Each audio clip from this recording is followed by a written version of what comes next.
पिछले एपिसोड में हमने देखा था कि ड्रैगन सन जो था वो अभी भी यहाँ पर मूचन से मुकाबला करने को तैयार था। कई बार मूचन ने उसको मारने की कोशिश की थी लेकिन अभी तक कि वो मरा नहीं था। तो फाइनली जाकर मूचन जो होता है वो अपने डीमन पिलर की जो पावर है उसको यूज कर लेता है और उसके जरिए वो यहाँ पर उस ड्रैगन सन के साथ फाइट कर रहा था। और अब जब यहाँ पर दोनों का बैटल होता है, ये बैटल बहुत ज्यादा डेंजरस होता है क्योंकि मूचन के डिमोनिक पिलर के अंदर इतनी पावर थी कि ड्रैगन सन उसके सामने नहीं टिक पा रहा था। मूचन उसको खूब मारता है और मार मार कर उसकी हालत खराब कर चुका था। काफी टाइम से वो ड्रैगन सन मर नहीं रहा था, लेकिन अब फाइनली जाकर ऐसा लग रहा होता है कि ड्रैगन सन की जान जा चुकी है। मूचन ने अपने उसी डिमोनिक पिलर का यूज करते हुए ड्रैगन सन को मार दिया। तो इस वजह से ब्लैक ड्रैगन जो होता है वो काफी ज्यादा गुस्सा हो चुका था कि मूचन तूने जो ये किया है ना, मैं तुझे छोड़ूंगा नहीं, तेरा वो डिमोनिक पिलर मैं लेकर ही रहूंगा क्योंकि वो हमारे ड्रैगन डीमन पैलेस से बिलोंग करता है। जिसके बाद यहाँ से ये एपिसोड शुरू होता है। तो इस एपिसोड की शुरुआत में मूचन काम खत्म करने के बाद अपने सेक्ट में वापस आ चुका था। यहाँ पर आने के बाद जितने भी एल्डर वगैरह थे वो मूचन से कहना चाहते कि देखो हमने तुम्हें रेस्क्यू मिशन पे भेजा था ना चेंशिंग और लीजुआन के, तो हमने भी यहाँ पर अपने आप को कंट्रोल नहीं कर पाया और बीच में हमें कूदना ही पड़ा, जिस वजह से देख रहा हूँ मामला थोड़ा सा ज्यादा बिगड़ गया और वो ब्लैक ड्रैगन जो है वो काफी ज्यादा गुस्सा हो चुका है। लेकिन गलती तो उसी की है, पहले वही टांग घुसाया था, उसके बाद हमें बीच में आना पड़ा और अब देखो वही तुमसे गुस्सा हो गया है। लेकिन फिक्र मत करो, तुम्हें कुछ भी नहीं होगा, हम सब है ना यहाँ पर। जो ये रेस्क्यू मिशन कंप्लीट हो पाया उसका सारा का सारा क्रेडिट जाता है तुम्हें, क्योंकि तुम्हारे बगैर ये मिशन कभी सफल नहीं हो पाता। तो मूचन कहता है कि मुझे क्रेडिट मत दीजिए, मेरी पूरी टीम को दीजिए। सब लोग ने यहाँ पर पूरी जी जान लगाकर मेहनत की थी, तभी हमने इस मिशन के अंदर कामयाबी हासिल की है। तो ये होने के बाद वो जितने भी एल्डर वगैरह थे उन्होंने सीधा मूचन के ऊपर एक हल्का सा अटैक करने की कोशिश की थी। वो देखना चाह रहे थे कि मूचन के अंदर अभी भी वो पॉइजनस ऑरा है या नहीं, जो कि ब्लैक ड्रैगन उसके अंदर डालने की कोशिश कर रहा था। तो पता चलता है कि मूचन के अंदर अभी भी वो पॉइजनस ऑरा मौजूद है और ये चीज आगे चलकर मूचन के लिए बहुत ज्यादा खतरनाक साबित हो सकती है। मूचन को यहाँ पर सारे एल्डर कहना चाहते हैं कि देखो मूचन तुम टेंशन मत लो, हम यहाँ पर कोशिश करते हैं कि वो जो तुम्हारे अंदर ड्रैगन पिलर है ना उसको बाहर निकाला जा सके। अगर बाहर नहीं निकाल सकते तो उसको एकदम सप्रेस कर दे कि आगे चलकर वो तुम्हारे ऊपर बैकफायर ना करे। तो तुम यहाँ पर कुछ भी मत करना, सारा काम हम करेंगे, बस हम अपने शरीर को और अपने माइंड को रिलैक्स करो और फॉर्मेशन के अंदर बैठ जाओ। हम सब यहाँ पर तुम्हारी हेल्प करने के लिए तैयार है ताकि आगे चलकर तुम्हारे पर कोई खतरा ना आए। तो मूचन उस फॉर्मेशन के बीच में जाकर बैठ जाता है और सारे के सारे मास्टर अपनी तैयारी शुरू कर चुके थे। ऐसा लग रहा था कि वो लोग यहाँ पर वही डिमोनिक पिलर को बाहर निकालने की कोशिश करें। जैसे ये पावर एक्टिवेट होती है वो डिमोनिक पिलर मूचन के अंदर से बाहर निकल कर आ जाता है और बाहर आते साथ ही वो चारों तरफ बिल्कुल तोड़फोड़ मचाने लग गया था। अब यहाँ पर डिमोनिक पिलर ऐसी कोई हलवा चीज तो है नहीं कि कोई इसको इतनी जल्दी सप्रेस कर ले, तो इस वजह से वो सारी चीजों को तोड़फोड़ करने लगता है। पर मास्टर वगैरह कहते हैं कि तुम भागने की कोशिश कर रहे हो, तुम भाग नहीं पाओगे। उन सभी ने उस डिमोनिक पिलर को पूरी तरह से जकड़ लिया था और वो उसको वहां पर से कहीं जाने नहीं देते। उन्होंने जकड़ने के बाद डिमोनिक पिलर को उसको सप्रेस करने की कोशिश की थी ताकि ये डिमोनिक पिलर कभी भी मूचन के ऊपर कंट्रोल ना बना सके जब तक कि मूचन की परमिशन ना हो, क्योंकि जब डिमोनिक पिलर एक्टिवेट होता है वो मूचन के ऊपर पूरी तरह से कंट्रोल ले लेता है। तो जैसे ये हो रहा था ना, हम ब्लैक ड्रैगन को देख पाते हैं जो अपना ड्रैगन डीमन पैलेस के अंदर मौजूद था और यहाँ पर आने के बाद उसको सब कुछ पता चलने लग जाता है कि आखिर वो लोग ना उसके डिमोनिक पिलर के साथ कौन सी हरकत कर रहे हैं। वो ये देखकर बहुत ज्यादा गुस्सा हो जाता है। वो कहने लग जाता है कि नॉर्दर्न स्पेशल एकेडमी वाले तुम लोगों ने ये करके ना अब ऐलान कर दिया है कि तुम हमसे फाइट करना चाहते हो, तो अब बस देखना है कि तुम्हारे अंदर काबिलियत है भी या नहीं है कि तुम इस चीज को हैंडल कर सकते हो या नहीं कर सकते हो। तो वो यहाँ पर तुरंत अपनी पावर का यूज करते हुए वो जो डिमोनिक पिलर था ना उसके साथ कुछ तो कुछ हरकत करने की कोशिश करता है। अब ओरिजिनली तो यहाँ पर वो डिमोनिक पिलर इन्हीं ड्रैगन डीमन पैलेस वालों का ही है, तो कहीं ना कहीं वो ब्लैक ड्रैगन का कंट्रोल उस पिलर के ऊपर था।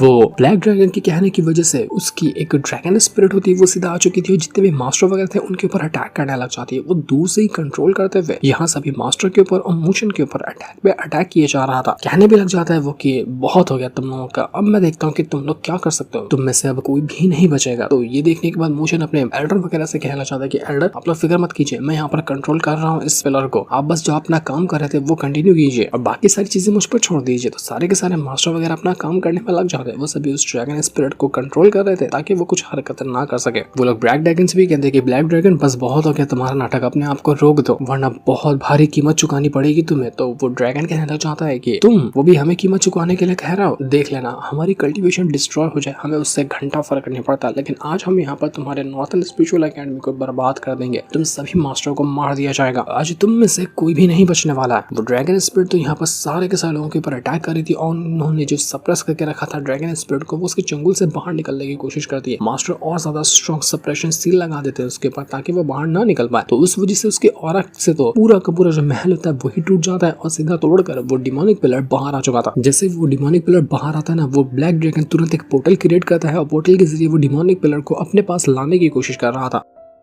तो मास्टर तुरंत वहां पर आते हैं और उनके साथ डीन भी मौजूद है। उन्होंने सीधा पिलर के ऊपर अटैक करते हुए उसको पकड़ने की कोशिश की थी। वो नहीं चाहते कि डिमोनिक पिलर सीधा चले जाए उसी ब्लैक ड्रैगन के पास। अब मोशन की ये चीज है ना जिसकी वजह से मोशन को पावर मिलती है, वो तो बस यहाँ पर उस डिमोनिक पिलर को सप्रेस करना चाह रहे थे। वो ये नहीं चाह रहे थे कि वापस से ब्लैक ड्रैगन डिमोनिक पिलर हासिल कर ले। तो इस वजह से वो उस पिलर को रोकने की कोशिश करते हैं। ब्लैक ड्रैगन हैरान कि ये क्या हुआ, मेरा पिलर यहाँ तक आ रहा था, अचानक रुक कैसा गया, क्योंकि उसको नहीं पता था कि डीन ने अपनी पावर को एक्टिवेट कर लिया है और उसकी वजह से वो यहाँ पिलर को रोक चुके हैं। देखते ही देखते वहां पर वो ड्रैगन फिश बीमिंग जो थे ना वो भी आकर पहुंच चुके थे और यहाँ पर आने के बाद वो भी हेल्प करने लग जाते हैं ड्रैगन पिलर जो था उसको रोकने के लिए। और इस वजह से तो वो डिमोनिक पिलर पूरी तरह से यहाँ पर रुक चुका था, वो कुछ भी नहीं कर पाता और पोर्टल के अंदर जाना तो बहुत दूर की बात है। ड्रैगन फिश बीमिंग सीधा उस पोर्टल को ही डिस्ट्रॉय कर देते कि बाढ़ में जा। तो इस वजह से तो वो ब्लैक ड्रैगन को बहुत झटका लगता है कि ये क्या हो गया, मेरा फॉर्मेशन डिस्ट्रॉय कैसे हो गया, मेरा पोर्टल डिस्ट्रॉय हो गया, ये हरकत की तो की किसने। साथ ही साथ वो जो ड्रैगन फिश ऑफ बीमिंग थे उन्होंने वापस से डिमोनिक पिलर को सीधा मूचिन के पास ही भेज दिया था और वो मूचिन के पास आकर पहुंच जाता है। लग रहा था कि अब वो बिल्कुल सप्रेस हो चुका है और मूचिन को कोई दिक्कत नहीं आएगी उसको अच्छी तरह से कंट्रोल करने में। तो इस चीज को देखने के बाद ब्लैक ड्रैगन बहुत ज्यादा भड़का हुआ था। वो यकीन ही नहीं कर पा था कि ये कैसे हो गया। वो कहने लग जाता है कि नॉर्थन स्पेशल एकेडमी वालों, आज तो यहाँ पर तुम्हें उस ड्रैगन फिश ऑफ बीमिंग ने बचा लिया। अगर वो नहीं आया होता ना तो आज ही तुम्हारा अंत था, मैं लिख कर देता हूँ। आज ही हम यहाँ पर तुम्हारी पूरी एकेडमी को डिस्ट्रॉय कर दी होती, लेकिन तुम्हारी किस्मत अच्छी थी कि उसने तुम्हें बचा लिया। तभी वहां पर जीजुआन आकर पहुंच जाता है और वो ब्लैक ड्रैगन से कहने लग जाते हैं कि सीनियर ब्लैक ड्रैगन, आप तो बहुत ज्यादा इंजर्ड हो गए, वो भी नॉर्थन स्पेशल एकेडमी वालों के हाथों। मुझे तो ऐसी फीलिंग हल्की हल्की आ रही थी क्योंकि वो ड्रैगन फिश बीमिंग जो है ना वो बहुत ज्यादा स्ट्रॉन्ग बंदा है। मैंने तो सुना है कि बस वो कुछ ही स्टेप दूर है अर्थ सॉवरेन रेल्म को ब्रेक थ्रू करने में। लेकिन आपको फिक्र करने की जरूरत नहीं है, मैं आपके लिए ना एक बढ़िया वाली गुड न्यूज लेकर आया हूँ जो कि आपको बहुत पसंद आएगी। तो ब्लैक ड्रैगन कहता है कि गुड न्यूज, कैसी गुड न्यूज, अभी तो सब कुछ मेरे को बैड न्यूज ही मिल रही है, तू बता तू कौन सी गुड न्यूज लेकर आया हुआ है। तो जीजुआन कहने लग जाता है कि मुझे एंसेस्टर वूलिंग ने ऑर्डर दिया है और मैं वही ऑर्डर आपको सुनाना चाहता हूँ। तो हम देख पाते हैं वहाँ पर एक बंदे की स्पिरिट है, हो सकता है कि एंसेस्टर वूलिंग की ही स्पिरिट होगी जिससे ये जीजुआन हेल्प मांगने गया था। तो वो बंदे की स्पिरिट कहने लग जाती है ब्लैक ड्रैगन से कि बड़े दिनों बाद हमारी मुलाकात हो रही है और आज मिलने के बाद काफी अच्छा लगा। तो मैं बता देना चाहता हूँ कि मैं यहाँ पर तुम जो प्लान बना रहे हो ना उसमें तुम्हारा साथ देने के लिए आया हुआ हूँ। हमारी एकेडमी तुम्हारे प्लान को कंप्लीट करने में साथ देगी। तो ब्लैक ड्रैगन कहने लग जाते हैं कि तुम तो सेंट स्पिरिचुअल एकेडमी के हो और नॉर्थ स्पिरिचुअल एकेडमी ने कभी भी वो जो सेंट माउंटेन है उसका ट्रायल ज्वाइन किया ही नहीं। मतलब कोई सेंट माउंटेन है वहां पर किसी तरह का ट्रायल होता है जिसको ये सेंट स्पिरिचुअल एकेडमी होल्ड करती है। हो सकता है कि ये एकेडमी उसी एंसेस्टर वूलिंग की होगी, लेकिन नॉर्थन स्पिरिचुअल एकेडमी जो है ना कभी भी इस ट्रायल के अंदर एडमिशन ली ही नहीं है। तो सभी को इस चीज की टेंशन थी कि क्या मूचेन उस ट्रायल के अंदर एंट्री मारेगा, क्योंकि लग रहा है कि इन लोगों ने ना ट्रायल के अंदर मूचेन की फील्डिंग सेट करके रखी है। तो जब नॉर्थन स्पिरिचुअल एकेडमी इस ट्रायल में हिस्सा ही नहीं लेती तो मूचेन ट्रायल के अंदर आएगा कैसे। तो जीजुआन कहता है कि उसकी फिक्र करने की जरूरत नहीं है, मुझे 100% लगता है कि मूचेन उस ट्रायल के अंदर आएगा। दूसरी तरफ एल्डर वगैरह मूचेन से कहने लग जाते हैं कि देखो तुम्हारा जो डिमोनिक पिलर है, हालांकि उसने तुम्हें अपना मास्टर चुना है लेकिन कहीं ना कहीं उसका थोड़ा बहुत तो कंट्रोल ब्लैक ड्रैगन के पास मौजूद है। इसी वजह से ये चीज कभी ना कभी तुम्हारे पर नुकसान पहुंचाने की कोशिश करती है, लेकिन फिक्र मत करो, वो ब्लैक ड्रैगन तुम्हारा कुछ नहीं बिगाड़ सकता क्योंकि हम सब है ना यहाँ पर तुम्हें प्रोटेक्ट करने के लिए। अब तो हम दोनों की तरफ से बैटल छिड़ ही चुका है, एक ड्रैगन डीमन पैलेस वालों का और नॉर्थन स्पिरिचुअल एकेडमी वालों का, लेकिन वो लोग कुछ कर नहीं पाएंगे, वो लोग हमसे डर चुके हैं। हमने तो सुना है कि वो लोग किसी माउंटेन ट्रायल के अंदर पार्टिसिपेट करने वाले हैं अगले महीने के अंदर। तो तुम्हें फिक्र करने की जरूरत नहीं है, हम लोग तो वैसे भी उस ट्रायल के अंदर कभी पार्टिसिपेट करते ही नहीं है, तो तुम वहां पर जाओगे नहीं ना तुम्हारे ऊपर कोई खतरा होगा। तो मूचेन कहता है कि माउंटेन ट्रायल ये क्या होता है और आखिर हम उसके अंदर पार्टिसिपेट क्यों नहीं कर रहे, हमें भी करना चाहिए ना अगर वो अच्छी चीज है। तो एल्डर कहते हैं कि देखो वो जो माउंटेन ट्रायल होता है ना वो ज्यादातर उन बंदों के लिए होता है जो कि अपना सॉवरेन रेल्म ब्रेक थ्रू कर चुके हैं या फिर उसको करने वाले हैं, क्योंकि इस ट्रायल के अंदर बंदों को उनकी जो सॉवरेन रेल्म के लिए फाउंडेशन चाहिए होती है ना वो बिल्ड होती है। उससे कम रेल्म का बंदा जाए तो उसके लिए वो बहुत ज्यादा मुश्किल हो सकता है। एक बंदा जब अपना सॉवरेन रेल्म ब्रेक थ्रू करता है तो उस चीज को करने के लिए ना सिर्फ 3 चीज सबसे ज्यादा इंपॉर्टेंट होती है। बंदे को 3 तरह के डिजास्टर को फेस करना पड़ता है। सबसे पहला डिजास्टर होता है फिजिकल बॉडी डिजास्टर, मतलब कि इस डिजास्टर के अंदर इतनी ज्यादा फिजिकल बॉडी को तकलीफ होती है जिसका हिसाब भी नहीं था। इसको पास करने के बाद अगला ट्रायल में आता है स्पिरिचुअल एनर्जी डिजास्टर। सेकंड में स्पिरिचुअल एनर्जी का जो डिजास्टर होगा वो और ज्यादा खतरनाक हो सकता है, इसको भी पास करना पड़ता है बंदे को, और अगर ये भी पास कर ले तो उसके बाद लास्ट में आता है स्पिरिट डिजास्टर जो कि सबसे ज्यादा टफ होता है और इस ट्रायल में इस चीज को पास करना बिल्कुल नेक्स्ट टू इम्पॉसिबल होता है। इतना ज्यादा खतरनाक होता है ये सारे के सारे डिजास्टर। अगर कोई भी बंदा ट्रायल में पार्टिसिपेट करे और एक भी डिजास्टर को वो पास ना कर पाए ना तो वो बंदा समझो कि उसकी पूरी कल्टीवेशन गई और वो बस जिंदा लाश की तरह रह जाता है। इसीलिए हमारे इस ग्रेट 1000 वर्ल्ड के अंदर बहुत ही कम ऐसे बंदे हैं जो कि सॉवरेन रेल्म या उससे ऊपर है।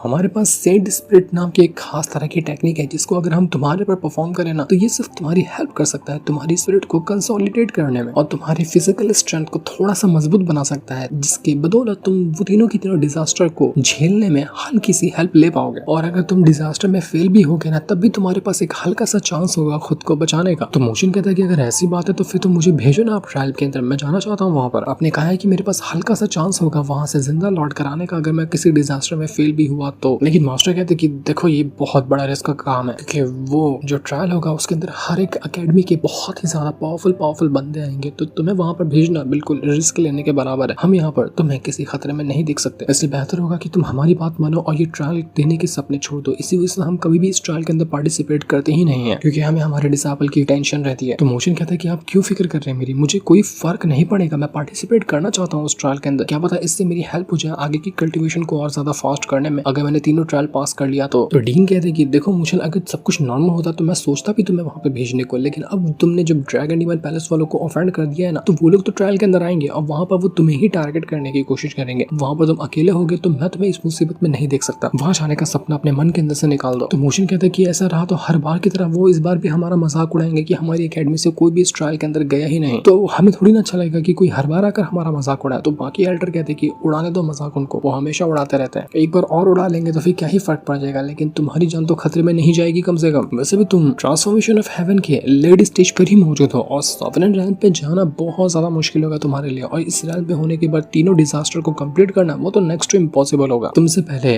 चेन शेंग और लिज वन ने हमसे इतनी ज्यादा रिक्वेस्ट की कि हम उनको मौका दे ट्रायल के अंदर जाने का, लेकिन हमने उनको भी एक बार भी जाने नहीं दिया क्योंकि हमें पता है कि ट्रायल के अंदर जाना मतलब अपनी मौत को सिग्नेचर देना कि आओ मुझे मार दे। तुम्हें आगे बढ़ने के लिए इतना ज्यादा रश करने की जरूरत नहीं है, आराम से भी अगर तुम मेहनत करोगे तो बढ़ जाओगे आगे, और फ्यूचर में हुआ तो कभी चले जाना उस ट्रायल के अंदर। तो मोशन कहता है कि इसी नॉर्दर्न स्पेशल एकेडमी ने मुझे सिखाया है कि मौत के मुंह से जिंदगी को कैसे वापस छीना जाता है, हार के मुंह से कैसे जीत निकाली जाती है, ना कभी डरना ना कभी पीछे हटना, इसी एकेडमी ने मुझे सिखाया। तो आज मैं डर कर कैसे पीछे हट सका। तो ये सुनने के बाद मास्टर भी सोच में पड़ जाते हैं। वो कहना चाहते हैं कि देखो इस ट्रायल के अंदर ना हमें सिर्फ एक स्पॉट मिला है, मतलब हम अपनी एकेडमी से एक बंदे को भेज सकते हैं उस ट्रायल के अंदर, लेकिन तुम अभी सॉवरेन रेल्म के आसपास नहीं हो तो हम तुम्हें कैसे भेज सकते हैं। जाना हुआ तो हम चले जाएंगे, किसी एक मास्टर को भेज देंगे अगर तुम इतना ही कह रहे हो तो, क्योंकि अगर तुम्हें उस ट्रायल के अंदर जाना भी है ना तो कम से कम तुम्हें हेवनली कंप्लीशन स्टेज को ब्रेक थ्रू करना होगा। ये एक रैल्म होता है जो कि तुम्हारा ट्रांसफॉर्मेशन ऑफ हेवन के बाद ना आता है। ट्रांसफॉर्मेशन ऑफ हेवन दोस्तों मतलब कि वही फ्यूजन ऑफ हेवन जो कि मोशन लास्ट सीजन में भी ब्रेक थ्रू किया था, और उसके बाद आता है हेवनली कंप्लीशन स्टेज। नॉवेल में हो सकता है कि इसका थोड़ा अलग भी नाम होगा। तो मोशन कहता है कि अगर मैंने एक महीने के अंदर हेवनली कंप्लीशन स्टेज को अगर ब्रेक थ्रू कर लिया तो तब क्या आप मुझे वहां जाने की परमिशन देंगे। तो मास्टर कहते कि पागल हो गए मोशन, तुम्हें पता भी कि तुम क्या बात कर रहे हो, तुम एक सीधा रैल्म ब्रेक थ्रू करोगे एक महीने के अंदर। देखो जोक मत करो यहाँ पर, ये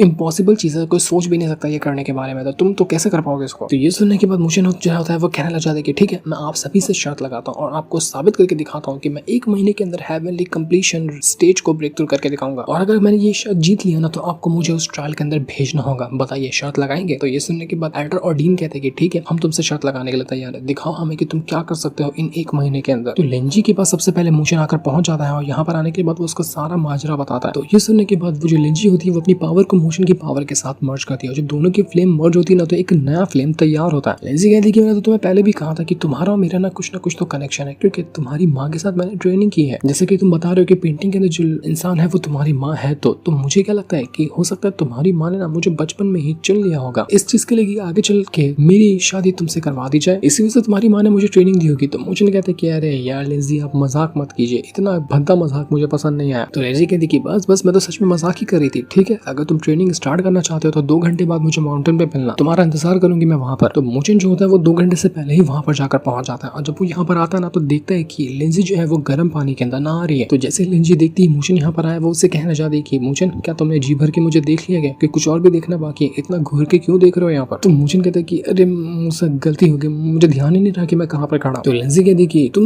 बिल्कुल सही जगह पे खड़ा, तुम्हें यहाँ से कहीं जाने की जरूरत नहीं है, आओ इधर, और जिस तालाब के अंदर मैं मौजूद हूँ जिसके अंदर आकर कूद जाओ। ये तालाब बहुत ही ज्यादा डेंस स्पिरिचुअल एनर्जी से भरा हुआ है, तो ये तुम्हारी पावर को रिकवर करने में, तुम्हें स्ट्रॉन्ग बनाने में हेल्प करेगा। तो दूर की खड़े आओ और इस तालाब के अंदर अपनी कल्टीवेशन करो। लेकिन अपना मोचन थोड़ा सा यहाँ पर दिमाग लगाता है, तालाब के बीच में एक छोटा सा पत्थर रखा हुआ था उसके पास जाकर बैठ जाता है, और यहाँ पर आने के बाद वो हर तरफ की स्पिरिचुअल एनर्जी को अपने अंदर कंडेंस करना शुरू कर चुका था। वो अपना वो पगोड़ा भी समन कर लेता है, और पगोड़ा के जरिए और ज्यादा जो स्पेशल स्पेशल एनर्जी थी ना वो उसके साथ जाकर मर्ज हो रही थी।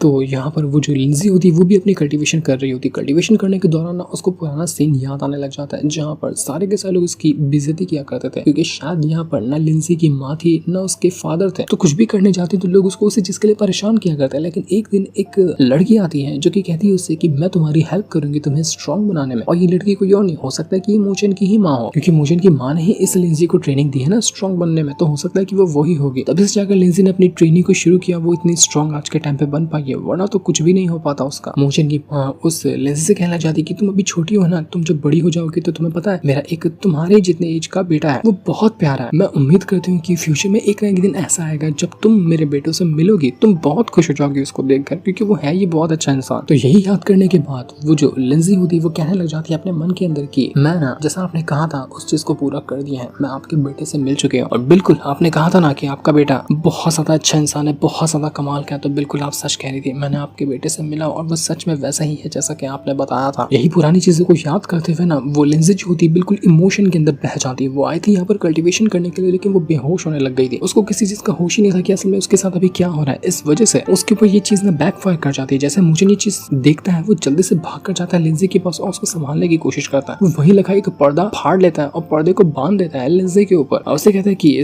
आप ठीक तो है ना, आपको कुछ हुआ तो नहीं है, क्या हो गया था आपको अचानक से जो आप बेहोश हो रही थी। तो लिंजी कहती है कि कुछ नहीं, मैंने थोड़ी सी ज्यादा स्पेशल एनर्जी को अपने अंदर भर लिया था, इस वजह से ये चीज मुझ पर बैकफायर कर रही थी और मैं बेहोश हो रही थी। ज्यादा टेंशन वाली बात नहीं है, सब मुझे लगता है कि अब ठीक हो जाएगा। तो आज की ट्रेनिंग यहीं पर स्टॉप करते हैं, अब हमें चलना चाहिए यहाँ से। हम जो बाकी ट्रेनिंग है ना वो कल करेंगे, क्योंकि इस तालाब के अंदर जो स्पेशल एनर्जी भरी हुई है वो मेरी ही स्पेशल एनर्जी है। मैं अपनी स्पेशल एनर्जी के जरिए इस तालाब को स्ट्रॉन्ग बनाती हूँ। तो मैंने आज की एनर्जी को काफी ज्यादा एग्जॉस्ट कर दिया, लेकिन अगर तुम इसी तरह से डेली यहाँ पर आते रहोगे और अपनी पावर को इस तालाब के अंदर कल्टीवेट करोगे ना, तो तुम 1 महीने के अंदर हेवनली कंप्लीशन रेल्म को ब्रेक थ्रू कर जाओगे। मुझे नहीं कहता कि मुझे लगता है कि ये ट्रेनिंग करना सही होगा, क्योंकि मैंने आज ही ट्रेनिंग करके देख लिया कि इसका कितना बुरा असर हो रहा है आपके ऊपर। अब मुझे ब्रेक थ्रू करवाने के चक्कर में खुद को बहुत ज्यादा इंजर्ड कर लोगी, तो ये चीज मुझे पसंद नहीं है। तो लिंजी कहती कि मोचन तुम बहुत अच्छे हो जो मेरे बारे में इतना सोच रहे हो, जबकि तुम्हारे पास चांस है ब्रेक थ्रू करने का, फिर भी तुमने मेरे बारे में सोचा। तभी वहां पर सुना कर पहुंच जाती है और कहने लग जाती कि तुम दोनों क्या कर रहे हो यहाँ पर। देखो मैंने यहाँ पर कुछ भी नहीं देखा, तो इसलिए मैं यहाँ पर किसी को कुछ नहीं बताऊंगी। मोचन कहता है कि क्या बकवास बातें कर रही हो, हमने यहाँ पर कुछ भी नहीं किया, हम यहाँ पर ट्रेनिंग के लिए आया था, तुम्हारी जैसी सोच के लिए नहीं आया था। वहां मत खड़ी रहो, आओ यहाँ पर और सीनियर लिंजी की हेल्प करो तुम। तो ये देखने के बाद वो सुनर जो होती है लिंजी को लेती है और उसको उसके कमरे के अंदर लेकर आती है, जहाँ पर वो उसको लिटाने लग गई थी, क्योंकि लिंजी की हालत बहुत ज्यादा खराब थी। सुनर यहाँ पर लिंजी से कहती कि सिस्टर लिंजी एक बात बताइए, क्या आपको मोचन से प्यार हो गया है क्या, क्योंकि आपको देखकर ऐसा ही लगता है कि आप उसको पसंद करने लगी हैं। और लिंजी कहती कि नहीं नहीं, क्या बकवास बातें कर रही हो, ऐसा थोड़ी ना हो सकता। लेकिन उसकी हरकतों से उसके फीलिंग्स को देख कर कहें तो बिल्कुल उसको मोचन से प्यार हो चुका था। इसके बाद मोचन चला जाता है लोली के पास और कहने लग जाता है उसको कि मुझे ब्रेक थ्रू करना है। वो उसको सारी की सारी बात बताता है कि किस तरह की सिचुएशन अभी क्रिएट हुई है, उसको 1 महीने के अंदर जल्दी ब्रेक थ्रू करना पड़ेगा। तो लोली उससे कहती कि मोचन तुम्हें पता है मैं तुमसे क्यों प्यार करती हूँ, क्योंकि तुम सबसे अलग हो, सबसे खास हो, तुम हमेशा इम्पॉसिबल को पॉसिबल करके दिखाते हो, जो चीज कभी नहीं होने वाली रहती तुम वो करके दिखाते हो। तो मुझे तुम्हारे पर पूरी उम्मीद है कि तुम जो चीज करने वाले हो ना उसमें तुम कामयाबी हासिल करोगे। मैंने कई बार तुम्हें कितनी सारी चीजों के लिए डांट दिया, तुम्हें कितना परेशान किया, लेकिन तब भी तुमने मुझे कुछ भी नहीं कहा। तुम हमेशा बिल्कुल शांत होकर सब कुछ सुन लेते हो। तुम्हारी इन अदाओं की वजह से ही मैं तुम्हारे को पसंद करती हूँ, वो भी इतना ज्यादा, और मैं तुमसे इन्फ्लुएंस होते जा रही हूँ। मतलब जैसे तुम हो ना मैं भी वैसे बनने की कोशिश कर रही हूँ। जानती हूँ कि ये करना बहुत ज्यादा मुश्किल होगा और जो मैं कर रही हूँ वो बिल्कुल एक